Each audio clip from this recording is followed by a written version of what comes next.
ਵਾਹਿਗੁਰੂ ਜੀ ਕਾ ਖਾਲਸਾ, ਵਾਹਿਗੁਰੂ ਜੀ ਕੀ ਫਤਿਹ। ਜਿਹੜੇ ਗੁਰਸਿੱਖ ਪਿਆਰੇ ਆਪਣੇ ਪਰਿਵਾਰ ਸਮੇਤ ਬੱਚਿਆਂ ਨਾਲ ਬੈਠ ਕੇ ਅਰਥਾਂ ਸਮੇਤ ਸਹਿਜ ਪਾਠ ਕਰਨਾ ਚਾਹੁੰਦੇ ਨੇ, ਉਹਨਾਂ ਵਾਸਤੇ ਇੱਕ ਕੰਟੀਨਿਊ ਸੀਰੀਜ਼ ਸ਼ੁਰੂ ਕੀਤੀ ਗਈ ਹੈ। ਅੱਧੇ ਘੰਟੇ ਦੀ ਵੀਡੀਓ ਤੁਸੀਂ ਗੁਰੂ ਦੇ ਪਿਆਰ ਵਿੱਚ ਆ ਕੇ ਫੋਲੋ ਕਰਨੀ ਹੈ। ਨਾਲੇ ਤੇ ਪਾਵਨ ਪਵਿੱਤਰ ਗੁਰਬਾਣੀ ਦਾ ਸਹਿਜ ਪਾਠ ਹੋ ਜਾਏਗਾ, ਨਾਲੇ ਅਰਥ ਸੁਣਦਿਆਂ ਸੁਣਦਿਆਂ ਸਾਡੇ ਅੰਦਰ ਇੰਸਟਾਲ ਹੋਣਗੇ।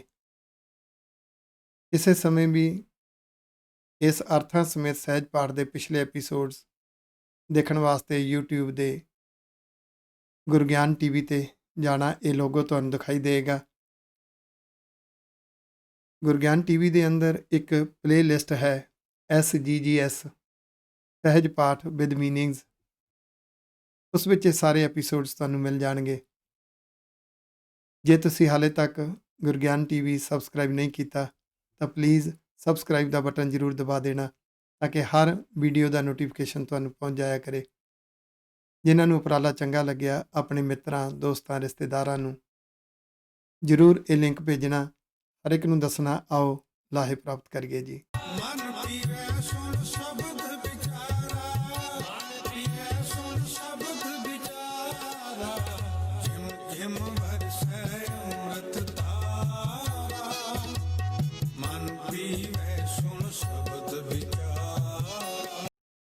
ਵਾਹਿਗੁਰੂ ਜੀ ਕਾ ਖਾਲਸਾ, ਵਾਹਿਗੁਰੂ ਜੀ ਕੀ ਫਤਿਹ। ਸ਼ੁਕਰ ਵਾਹਿਗੁਰੂ ਜੀ ਦਾ, ਅੱਜ ਆਪਾਂ ਅਰਥਾਂ ਸਮੇਤ ਸਹਿਜ ਪਾਠ ਕਰਦੇ ਹਾਂ। ਗੁਰੂ ਪਾਤਸ਼ਾਹ ਦੇ ਉਪਦੇਸ਼ਾਂ ਨੂੰ ਸਮਝ ਕੇ ਆਪਣੀ ਸੋਚ ਤੇ ਸੁਭਾਅ ਤੇ ਲਾਗੂ ਕਰਨ ਵਾਸਤੇ ਸਿੱਖਣ ਦਾ ਯਤਨ ਕਰਦੇ ਆ ਰਹੇ ਹਾਂ। ਮਾਝ ਰਾਗ ਦੀਆਂ ਅਸ਼ਟਪਦੀਆਂ ਚੱਲ ਰਹੀਆਂ ਨੇ। ਇੱਕ ਅਸ਼ਟਪਦੀ ਗੁਰੂ ਨਾਨਕ ਪਾਤਸ਼ਾਹ ਦੀ ਸੀ। ਉਸ ਤੋਂ ਬਾਅਦ 32 ਅਸ਼ਟਪਦੀਆਂ ਗੁਰੂ ਅਮਰਦਾਸ ਸਾਹਿਬ ਜੀ ਮਹਾਰਾਜ ਜੀ ਦੀਆਂ ਸਨ, ਤੇ ਫਿਰ ਇੱਕ ਅਸ਼ਟਪਦੀ ਗੁਰੂ ਰਾਮਦਾਸ ਸਾਹਿਬ ਜੀ ਦੀ। ਉਸ ਅਸ਼ਟਪਦੀ ਦੇ ਕੱਲ ਆਪਾਂ ਪਹਿਲਾ ਪਦਾ ਤੇ ਰਹਾਉ ਪਦੇ ਦੀ ਵਿਚਾਰ ਆਪਾਂ ਕੀਤੀ ਸੀ। ਮਾਝ ਰਾਗ ਦੀਆਂ ਅਸ਼ਟਪਦੀਆਂ ਵਿੱਚ ਗੁਰੂ ਨਾਨਕ ਪਾਤਸ਼ਾਹ ਦੀ ਵੀ ਇੱਕੋ ਹੀ ਅਸ਼ਟਪਦੀ ਹੈ ਤੇ ਗੁਰੂ ਰਾਮਦਾਸ ਸਾਹਿਬ ਜੀ ਦੀ ਵੀ ਇੱਕੋ ਹੀ ਅਸ਼ਟਪਦੀ ਹੈ। 32 ਅਸ਼ਟਪਦੀਆਂ ਗੁਰੂ ਅਮਰਦਾਸ ਸਾਹਿਬ ਜੀ ਦੀਆਂ। ਇਸ ਮੁਤਾਬਕ ਇਹ 34ਵੀਂ ਅਸ਼ਟਪਦੀ ਮਾਝ ਰਾਗ ਦੀ ਹੈ। ਗੁਰੂ ਰਾਮਦਾਸ ਸਾਹਿਬ ਜੀ ਮਹਾਰਾਜ ਜੀ ਦੀ ਪਹਿਲੀ ਹੈ ਔਰ ਇੱਕੋ ਹੀ ਅਸ਼ਟਪਦੀ ਹੈ। ਉਸ ਤੋਂ ਬਾਅਦ 5 ਅਸ਼ਟਪਦੀਆਂ ਪੰਜਵੇਂ ਪਾਤਸ਼ਾਹ ਗੁਰੂ ਅਰਜਨ ਦੇਵ ਸਾਹਿਬ ਜੀ ਮਹਾਰਾਜ ਜੀ ਦੀਆਂ ਆਉਣਗੀਆਂ। ਆਓ ਗੁਰੂ ਰਾਮਦਾਸ ਸਾਹਿਬ ਜੀ ਮਹਾਰਾਜ ਸੱਚੇ ਪਾਤਸ਼ਾਹ ਜੀ ਤੋਂ ਸਿੱਖਣ ਦਾ ਯਤਨ ਕਰੀਏ। ਤੂੰ ਦਇਆਲ ਕਿਰਪਾਲ ਪ੍ਰਭ ਸੋਈ। ਹੇ ਵਾਹਿਗੁਰੂ ਜੀ, ਤੁਸੀਂ ਦਇਆਲੂ ਹੋ, ਦਇਆ ਕਰਦੇ ਹੋ ਸਾਡੇ ਤੇ, ਕਿਰਪਾਲੂ ਹੋ, ਕਿਰਪਾ ਕਰਦੇ ਹੋ, ਰਹਿਮਤ ਕਰਦੇ ਹੋ ਹਰ ਵੇਲੇ। ਤੁਧ ਬਿਨ ਦੂਜਾ ਅਵਰ ਨਾ ਕੋਈ। ਹੇ ਵਾਹਿਗੁਰੂ ਜੀ, ਤੁਹਾਡੇ ਤੋਂ ਬਿਨਾਂ ਹੋਰ ਕੋਈ ਵੀ ਨਹੀਂ, ਭਾਵ ਤੁਹਾਡੀ ਕੋਈ ਬਰਾਬਰੀ ਨਹੀਂ ਕਰ ਸਕਦਾ। ਤੁਸੀਂ ਅੰਦਰਲੀਆਂ ਭਾਵਨਾਵਾਂ ਸਮਝਦੇ ਹੋ। ਹਰ ਔਖੇ ਸੌਖੇ ਹਾਲਾਤਾਂ ਵਿੱਚ ਤੁਸੀਂ ਮਦਦਗਾਰ ਬਣਦੇ ਹੋ। ਵਾਹਿਗੁਰੂ ਜੀ, ਤੁਸੀਂ ਬਖਸ਼ਿਸ਼ ਦੇ ਦਾਤੇ ਹੋ, ਆਨੰਦ ਰਸ ਦੇ ਦਾਤੇ ਹੋ, ਤੁਹਾਡੀ ਕੋਈ ਬਰਾਬਰੀ ਨਹੀਂ ਕਰ ਸਕਦਾ। ਤੁਧ ਬਿਨ ਦੂਜਾ ਅਵਰ ਨਾ ਕੋਈ।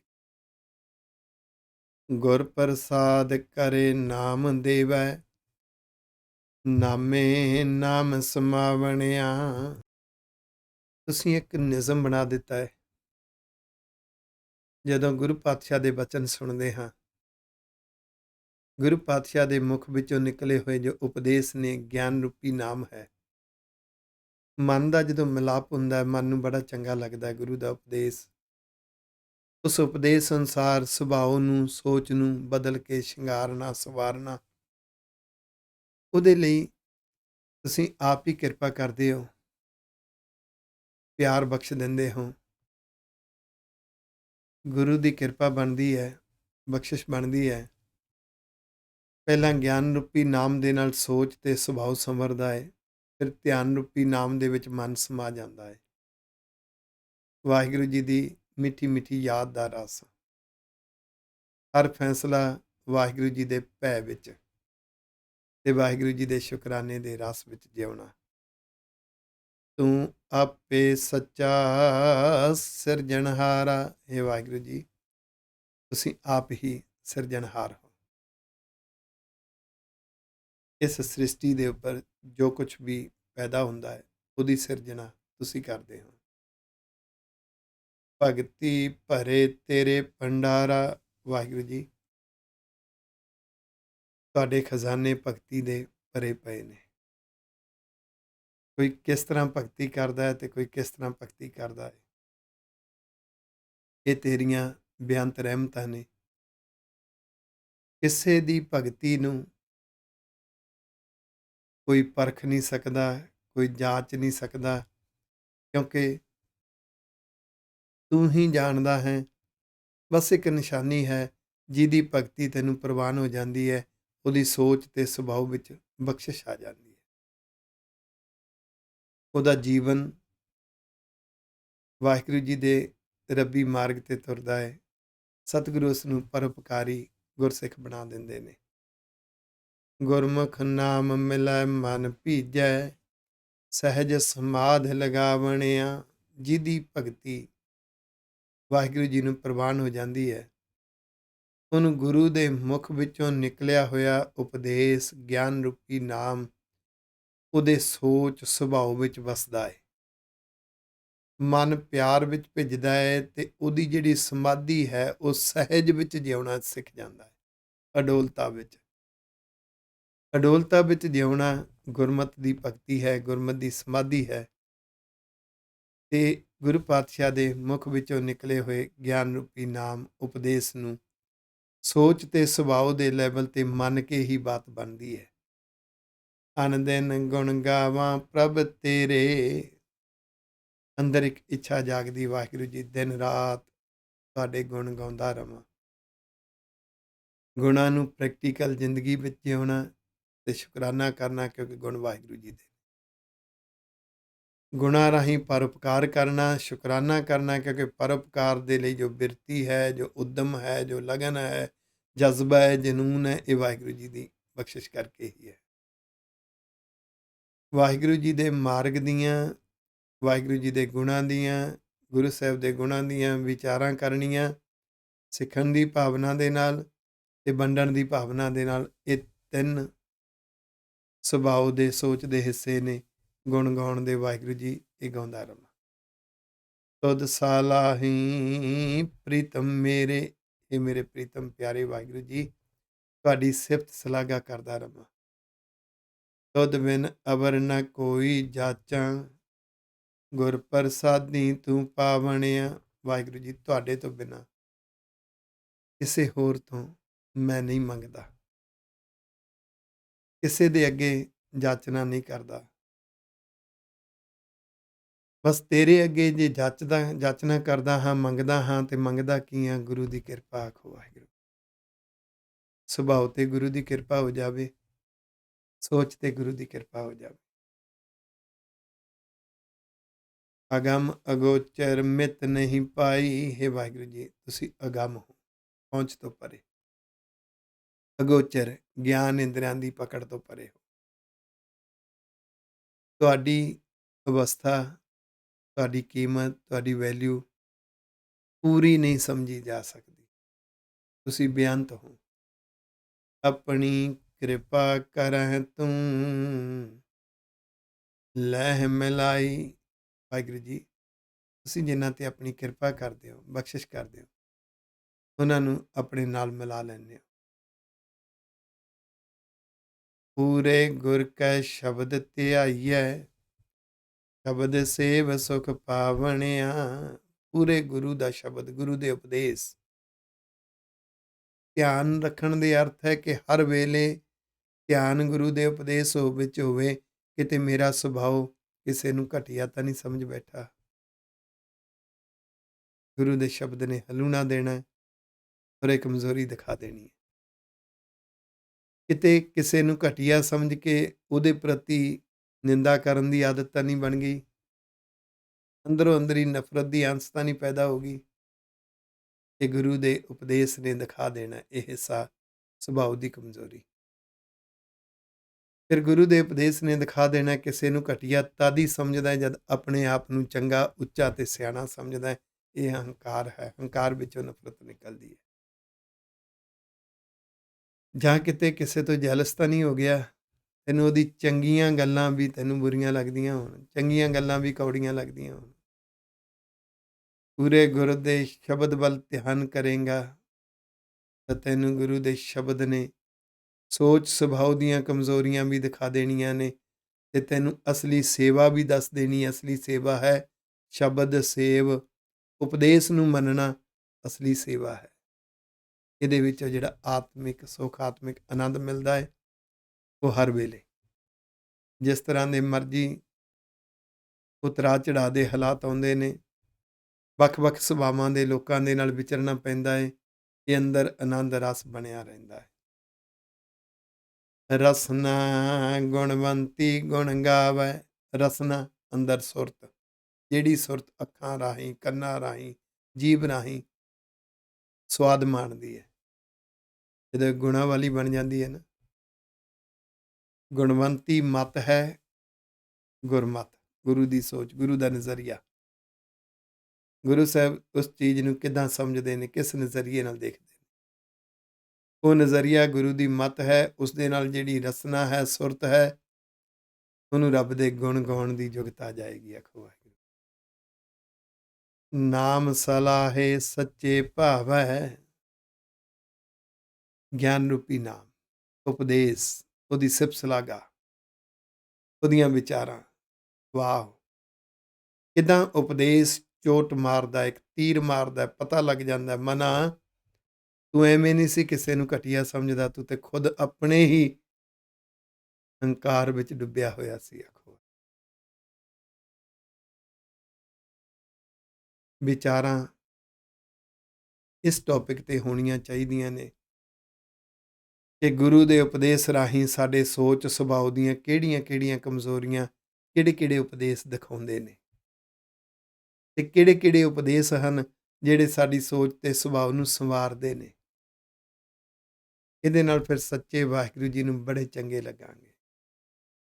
ਸੰਵਰਿਆ ਹੋਇਆ ਸੁਭਾਅ, ਸੰਵਰੀ ਹੋਈ ਸੋਚ ਬੜੀ ਚੰਗੀ ਲੱਗਦੀ ਹੈ। ਗੁਰਮੁਖ ਸਦਾ ਰਹਿ ਰੰਗ ਰਾਤੀ, ਮਿਲ ਸੱਚੇ ਸ਼ੋਭਾ ਪਾਵਣਿਆ। ਗੁਰੂ ਦੇ ਮੁਖ ਵਿੱਚੋਂ ਨਿਕਲੇ ਹੋਏ ਉਪਦੇਸ਼, ਉਸ ਨੂੰ ਮੰਨਣ ਦੇ ਪਿਆਰ ਦੇ ਰੰਗ ਵਿੱਚ ਮਨ ਭਿੱਜਿਆ ਰਹਿੰਦਾ ਹੈ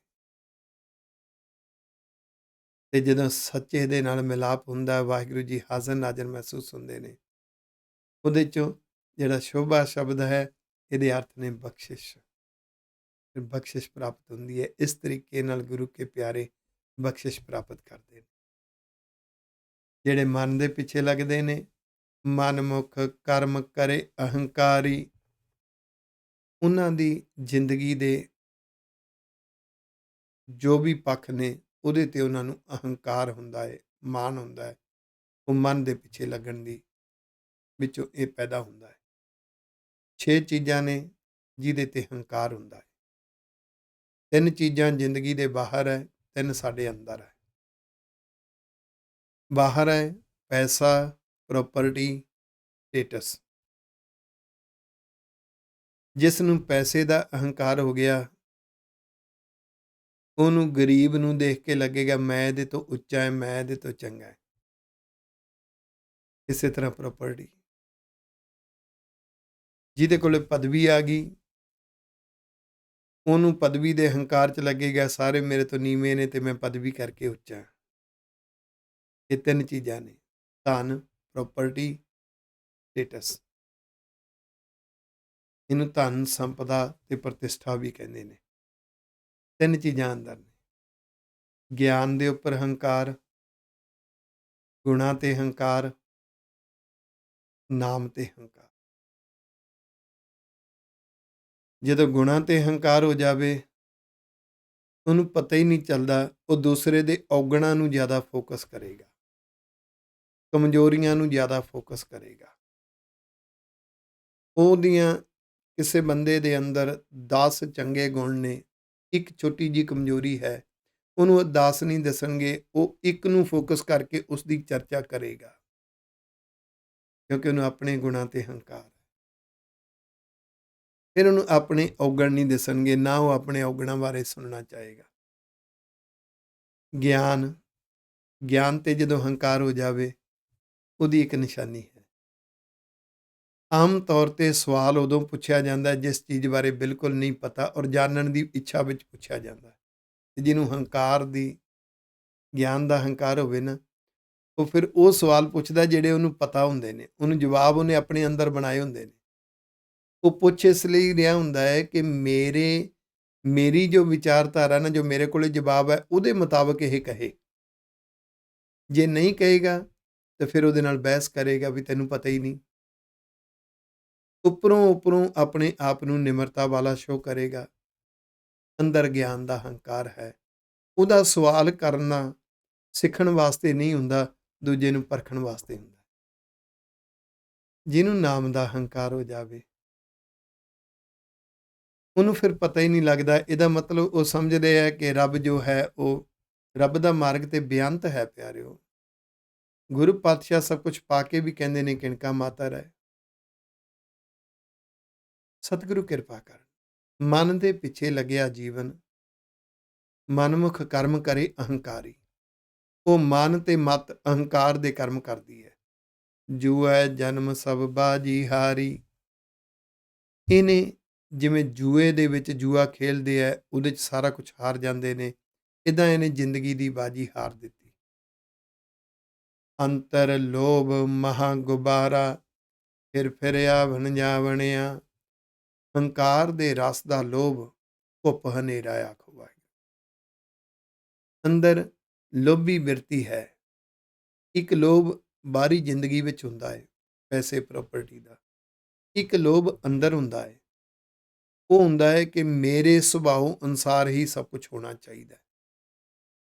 ਅਗਰ ਕੋਈ ਬੋਲੇ ਤੇ ਮੇਰੀ ਸੋਚ ਤੇ ਮੇਰੇ ਸੁਭਾਅ ਅਨੁਸਾਰ ਹੀ ਬੋਲੇ। ਅਗਰ ਕੋਈ ਮੇਰੇ ਸੁਭਾਅ ਤੇ ਮੇਰੀ ਸੋਚ ਦੇ ਕੋਈ ਉਲਟ ਜਾਂ ਸੱਜੇ ਖੱਬੇ ਆਸੇ ਪਾਸੇ ਬੋਲਦਾ ਹੈ, ਤੇ ਮੈਂ ਉਹਨੂੰ ਸਮਝਾ ਕੇ ਉਸ ਦਾਇਰੇ 'ਚ ਲੈ ਕੇ ਆਵਾਂ, ਆਖੋ ਵਾਹਿਗੁਰੂ।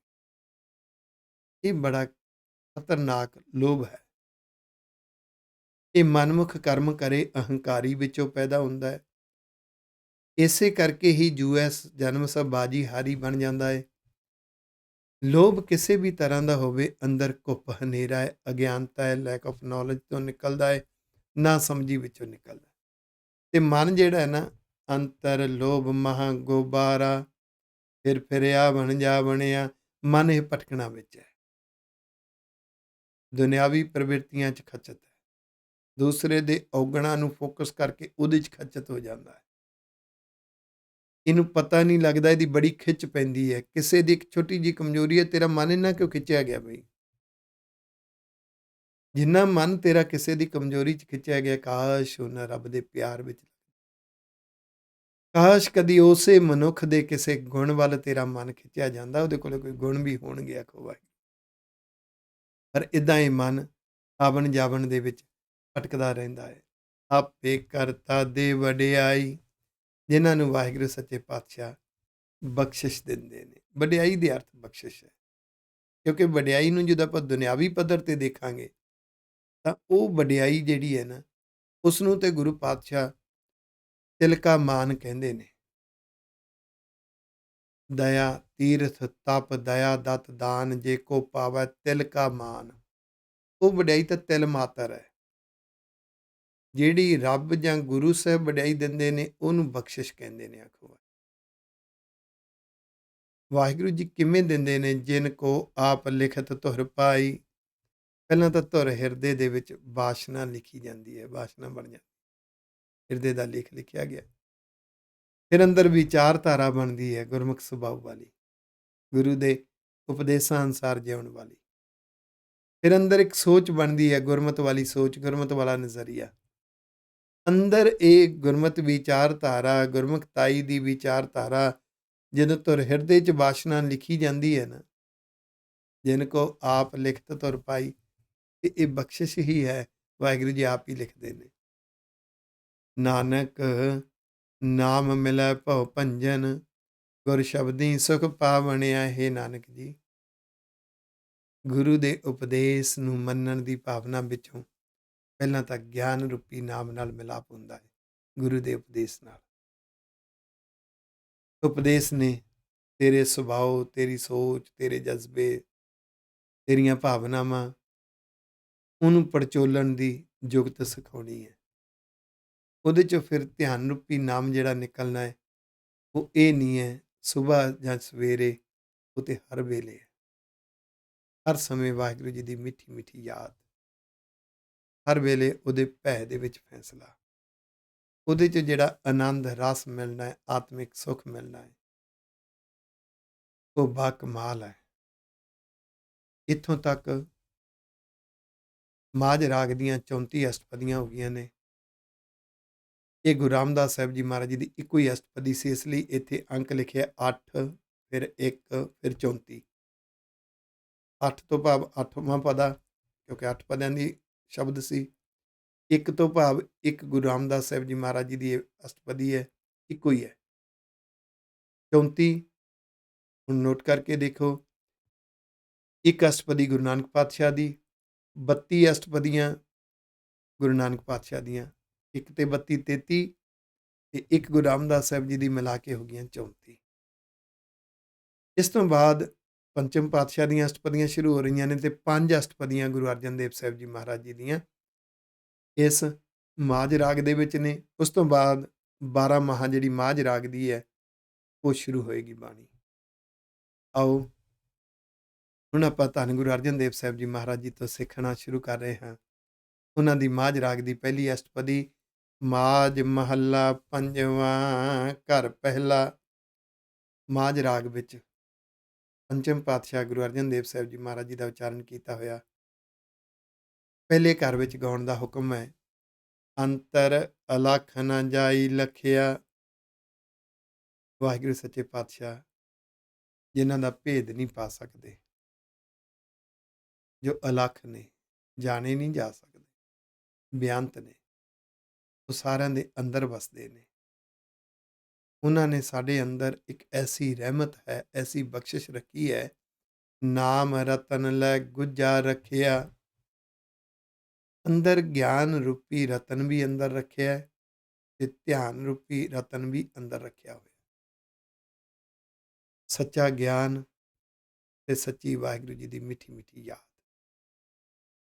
ਜਿਉਂ-ਜਿਉਂ ਗੁਰੂ ਸਾਹਿਬ ਦੇ ਉਪਦੇਸ਼ ਮੰਨ ਕੇ ਸੋਚ ਸੁਭਾਅ ਸੁੰਗੜ ਜਿਹੜਾ ਸੰਵਰਦਾ ਜਾਏਗਾ, ਸ਼ਿੰਗਾਰਿਆ ਜਾਏਗਾ, ਇਹ ਗਿਆਨ ਰਤਨ ਅੰਦਰੋਂ ਹੀ ਪ੍ਰਗਟ ਹੋਣਾ ਸ਼ੁਰੂ ਹੋਏਗਾ। ਜਿਹਨੂੰ ਭਗਤ ਕਬੀਰ ਜੀ ਨੇ ਇੱਦਾਂ ਕਿਹਾ, ਦੇਖੋ ਭਾਈ ਗਿਆਨ ਕੀ ਆਈ ਆਂधी, ਸਭੈ ਉਡਾਨੀ ਭ੍ਰਮ ਕੀ ਟਾਟੀ, ਰਹਿ ਨ ਮਾਇਆ ਬਾਂਧੀ। ਫਿਰ ਅੰਦਰ ਹੀ ਚੇਤਾ ਸ਼ਕਤੀ ਵਿੱਚ ਯਾਦ ਰੱਖਣ ਦੀ ਜੋ ਬਿਰਤੀ ਹੈ, ਬਸ ਉਸ ਵਿੱਚ ਵਾਹਿਗੁਰੂ ਜੀ ਦੀ ਮਿੱਠੀ ਮਿੱਠੀ ਯਾਦ ਬਸ ਜਾਣੀ ਹੈ। ਉਹ ਗੁੱਝਾ ਰੱਖਿਆ ਹੋਇਆ, ਲੁਕਾ ਕੇ ਰੱਖਿਆ ਹੋਇਆ। ਗੁਰੂ ਦੇ ਸ਼ਬਦ ਨਾਲ ਸੋਝੀ ਆਏਗੀ, ਅੰਦਰੋਂ ਜਾਗਦਾ ਹੈ। ਅਗਮ ਅਗੋਚਰ ਸਭ ਤੇ ਉੱਚਾ, ਗੁਰ ਕੈ ਸ਼ਬਦ ਲਖਾ ਬਣਿਆ। ਵਾਹਿਗੁਰੂ ਜੀ ਗਿਆਨ ਇੰਦਰਾਂ ਦੀ ਪਹੁੰਚ ਤੋਂ ਪਰੇ ਹੈ, ਮਨ ਬੁੱਧ ਤੋਂ ਪਰੇ ਨੇ, ਅਗੋਚਰ ਨੇ, ਬੇਅੰਤ ਨੇ, ਸਭ ਤੋਂ ਉੱਚੇ ਨੇ। ਗੁਰੂ ਦੇ ਉਪਦੇਸ਼ ਦੀ ਸੋਝੀ ਰਾਹੀਂ ਮਹਿਸੂਸ ਹੁੰਦੇ ਨੇ, ਉਹ ਤਾਂ ਮੇਰੇ ਅੰਦਰ ਨੇ। ਅਹਿਸਾਸ ਹੋਣ ਲੱਗ ਜਾਂਦਾ ਹੈ, ਮਹਿਸੂਸ ਹੋਣ ਲੱਗ ਜਾਂਦਾ ਹੈ। ਪ੍ਰਗਟ ਜ਼ਿੰਦਗੀ ਦੇ ਵਿੱਚ ਵਰਤਾਰੇ ਵਰਤਦੇ ਨੇ, ਉਹ ਅੰਦਰੋਂ ਅੰਦਰੀ ਇਸ ਦਾ ਆਨੰਦ ਮਾਣਦਾ ਹੈ। ਗੁਰੂ ਕੇ ਗੁਰਸਿੱਖ ਅੰਦਰੋਂ ਅੰਦਰੀ ਇਸ ਆਨੰਦ ਰਸ ਵਿੱਚ ਜਿਉਂਦੇ ਨੇ। ਹਉ ਵਾਰੀ ਜੀਉ ਵਾਰੀ, ਕਲ ਮਹਿ ਨਾਮ ਸੁਣਾ ਬਣਿਆ। ਸਤਿਗੁਰੂ ਜੀ ਕਹਿੰਦੇ ਮੈਂ ਬਲਿਹਾਰ ਜਾਂਦਾ ਉਹਨਾਂ ਤੋਂ।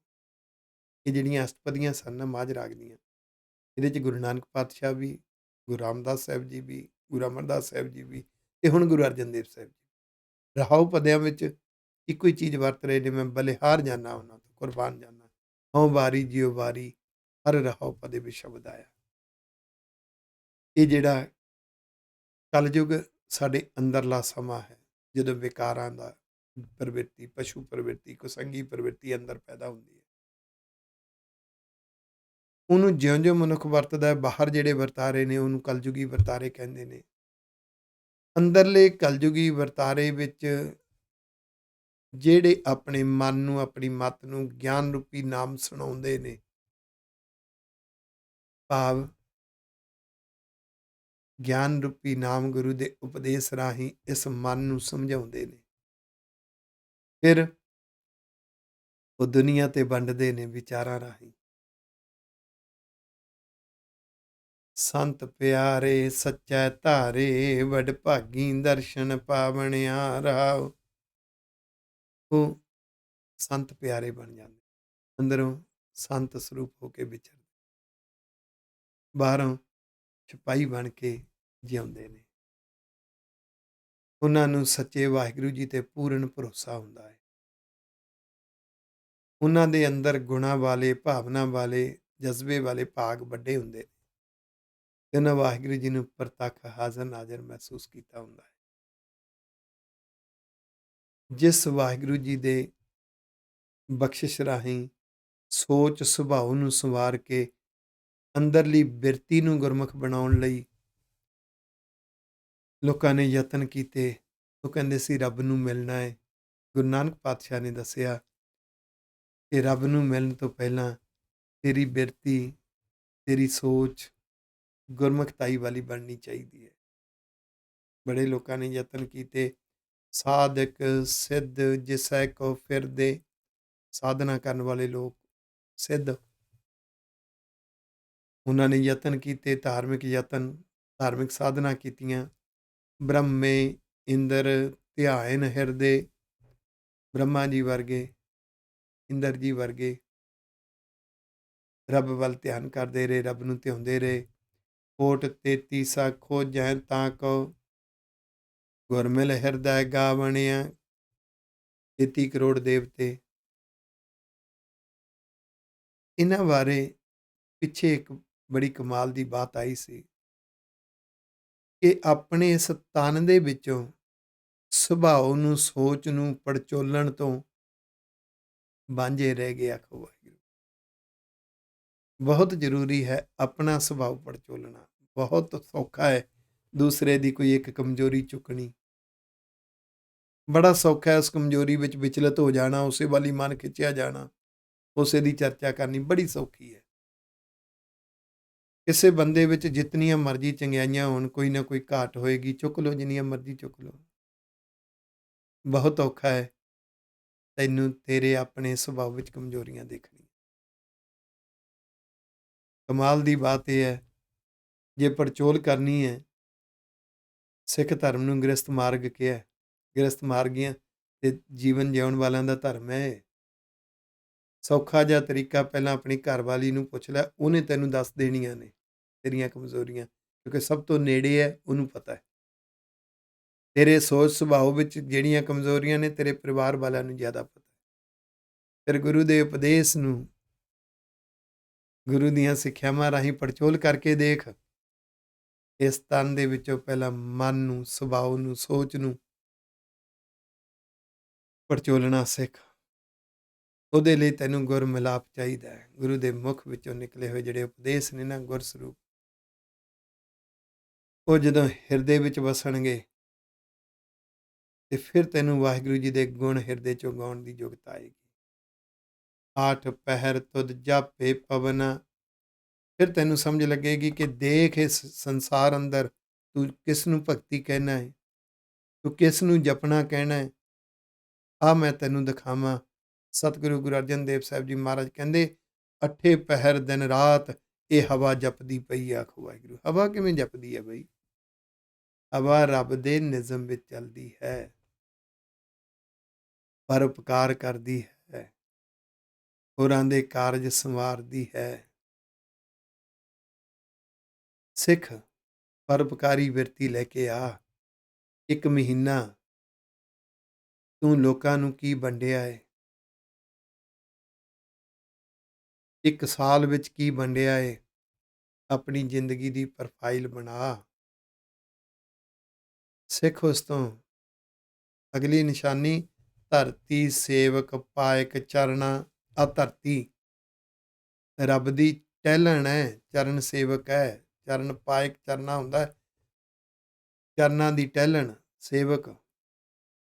ਇਹ ਕਿਵੇਂ ਸੇਵਾ ਕਰਦੀ ਹੈ ਬਈ? ਇਹ ਕਿਵੇਂ ਸੇਵਕ ਬਣੀ ਹੈ? ਧਰਤੀ ਰੱਬ ਦੇ ਨਿਜ਼ਮ ਵਿੱਚ ਪਰਉਪਕਾਰ ਕਰਦੀ ਹੈ। ਆਖੋ ਵਾਹਿਗੁਰੂ। ਆਣੀ ਬਾਣੀ ਸਰਬ ਨਿਵਾਸੀ, ਸਭਨਾ ਕੈ ਮਨ ਭਾਵਣਿਆ।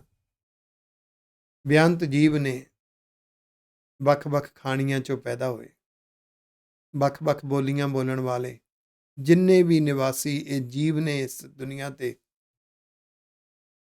ਸਾਰਿਆਂ ਦੇ ਮਨ ਨੂੰ ਤੂੰ ਚੰਗਾ ਲੱਗਦਾ ਹੈ ਵਾਹਿਗੁਰੂ ਜੀ।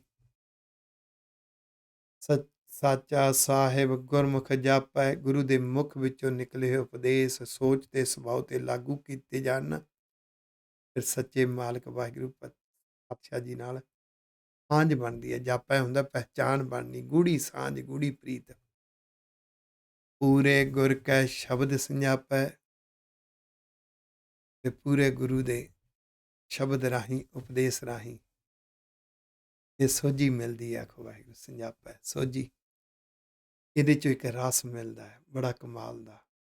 ਜਿਨ ਪੀਆ ਸਈ ਤ੍ਰਿਪਤਾ ਸੇ, ਸੱਚੇ ਸੱਚ ਅਗਾਹ ਬਣਿਆ। ਜਿਨ੍ਹਾਂ ਨੇ ਇਹ ਰਸ ਜ਼ਿੰਦਗੀ 'ਚ ਮਾਣਿਆ,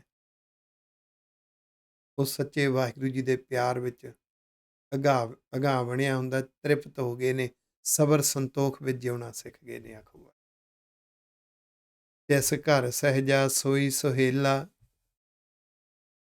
ਜਿਸ ਘਰ ਵਿੱਚ ਵਾਹਿਗੁਰੂ ਸੱਚੇ ਪਾਤਸ਼ਾਹ ਦਾ ਗਿਆਨ ਰੂਪੀ ਨਾਮ ਤੇ ਧਿਆਨ ਰੂਪੀ ਨਾਮ ਵਸਦਾ ਹੈ ਨਾ, ਜਿਸ ਹਿਰਦੇ ਰੂਪੀ ਘਰ ਵਿੱਚ, ਉਹ ਅੰਦਰੋਂ ਸੁਖੀ ਹੈ, ਉਹ ਅੰਦਰੋਂ ਸੋਹਣਾ ਹੈ। ਉਹਦਾ ਨਜ਼ਰੀਆ ਪਤਾ ਕਿਵੇਂ ਹੁੰਦਾ, ਸੰਸਾਰ ਨੂੰ ਕਿਵੇਂ ਦੇਖਦਾ ਹੈ? ਆਨੰਦ ਵਿਨੋਦ ਕਰੇ ਸਦ ਕੇਲਾ, ਉਹ ਰੱਬ ਦੇ ਕੌਤਕ ਦੇਖਦਾ। ਕਿਸੇ ਦੀ ਕਮਜ਼ੋਰੀ ਦੇਖ ਕੇ ਜਿਹੜਾ ਵਿਚਲਤ ਜਿਹਾ ਹੁੰਦਾ ਹੈ ਨਾ, ਧਿਆਨ ਛੇਤੀ ਖਿੱਚਿਆ ਜਾਂਦਾ ਹੈ, ਉਹਦੀ ਚਰਚਾ ਕਰਦਾ ਹੈ। ਸੱਚ ਜਾਣੇ ਅੰਦਰੋਂ ਸੁਭਾਅ ਦਾ ਕੱਚਾ ਆ। ਆਖੋ ਜਿਵੇਂ ਜੋਗੀਆਂ ਕੋਲ ਭਗਤੀ ਸੀ ਪਰ ਸੁਭਾਅ ਦੇ ਕੱਚੇ ਸੀ। ਗੁਰੂ ਕਾ ਗੁਰਮੁਖ ਸੁਭਾਅ ਦਾ ਕੱਚਾ ਨਹੀਂ ਹੁੰਦਾ। ਉਹ ਕਹਿੰਦਾ ਇਹ ਕੌਤਕ ਨੇ ਵਾਹਿਗੁਰੂ, ਕੋਈ ਗੱਲ ਨਹੀਂ। ਫਿਰ ਕੀ ਹੋ ਗਿਆ? ਜੇ ਛੋਟੀ ਜਿਹੀ ਉਹਦੇ ਤੋਂ ਭੁੱਲ ਹੋਈ ਹੈ, ਸੁਭਾਅ ਇਤਨਾ ਕਿ ਜਿਤਨੀ ਕੁ ਸੋਝੀ ਹੈ ਉਹ ਕਰ ਗਿਆ, ਵਰਤਾ ਗਿਆ। ਇੱਦਾਂ ਫਿਰ ਉਹ ਆਨੰਦ ਵਿਨੋਦ ਚੋਜ ਤਮਾਸ਼ੇ ਵਾਹਿਗੁਰੂ ਦੇ ਦੇਖਦੇ ਨੇ, ਅੰਦਰੋਂ ਅੰਦਰ ਹੀ ਆਨੰਦ ਮਾਣਦੇ ਨੇ ਗੁਰੂ ਕੇ ਪਿਆਰੇ। ਸੋ ਧਨਵੰਤਾ ਸੋ ਬਡਸ਼ਾਹਾ, ਜੋ ਗੁਰ ਚਰਨੀ ਮਨ ਲਾਵਣਿਆ। ਉਹ ਗੁਰੂ ਦੇ ਚਰਨ, ਗੁਰੂ ਦੇ ਸ਼ਬਦ ਨੇ, ਗੁਰੂ ਦੇ ਉਪਦੇਸ਼ ਨੇ, ਗੁਰੂ ਦੇ ਉਪਦੇਸ਼ ਵਿੱਚ ਮਨ ਨੂੰ ਲਾਉਂਦੇ ਨੇ। ਆਖੋ ਵਾਹਿਗੁਰੂ। ਗੁਰੂ ਦੇ ਉਪਦੇਸ਼ ਦੇ ਨਜ਼ਰੀਏ ਨਾਲ ਇਸ ਸੰਸਾਰ ਨੂੰ ਦੇਖਦੇ ਨੇ, ਉਹ ਅਸਲੀ ਅਮੀਰ ਨੇ ਤੇ ਵੱਡੇ ਸ਼ਾਹ ਨੇ। ਆਖੋ ਵਾਹਿਗੁਰੂ।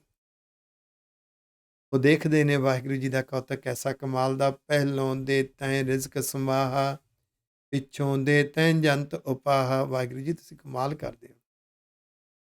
ਮਨੁੱਖ ਨੂੰ, ਜੀਵ ਨੂੰ ਜਨਮ ਪਿੱਛੋਂ ਦਿੰਦੇ ਹੋ, ਉਹਦੇ ਰਿਜ਼ਕ ਦਾ ਪ੍ਰਬੰਧ ਪਹਿਲਾਂ ਕਰ ਦਿੰਦੇ ਹੋ। ਆਖੋ ਜਦੋਂ ਮਾਤਾ ਦੇ ਗਰਭ ਵਿੱਚ ਹੁੰਦਾ ਨਾ, ਐਸਾ ਪ੍ਰਬੰਧ ਕੀਤਾ ਹੁੰਦਾ, ਨਾੜੂਆ ਮਾਤਾ ਦੇ ਸਰੀਰ ਨਾਲ ਜੁੜਿਆ ਹੁੰਦਾ, ਖਾਂਦੀ ਪੀਂਦੀ ਮਾਂ ਹੈ, ਰਿਜ਼ਕ ਉਹਨੂੰ ਜਾਂਦਾ ਹੈ, ਅਸਰ ਉਹਨੂੰ ਜਾਂਦਾ ਬੱਚੇ ਨੂੰ।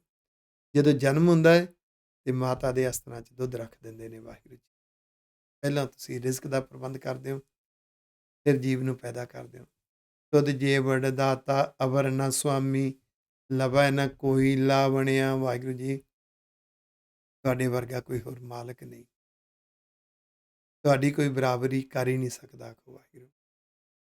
ਜਿਸ ਨੂੰ ਤੂੰ ਤੁਠਾ ਸੋ ਤੁਧ ਧਿਆਏ, ਜਿਨ੍ਹਾਂ ਤੇ ਵਾਹਿਗੁਰੂ ਜੀ ਤੁਸੀਂ ਖੁਸ਼ ਹੁੰਦੇ ਹੋ, ਕਿਰਪਾ ਕਰਦੇ ਹੋ, ਬਖਸ਼ਿਸ਼ ਕਰਦੇ ਹੋ, ਉਹਨਾਂ ਨੂੰ ਗੁਰਮਤ ਅਨੁਸਾਰ ਧਿਆਉਣਾ ਆ ਜਾਂਦਾ ਹੈ।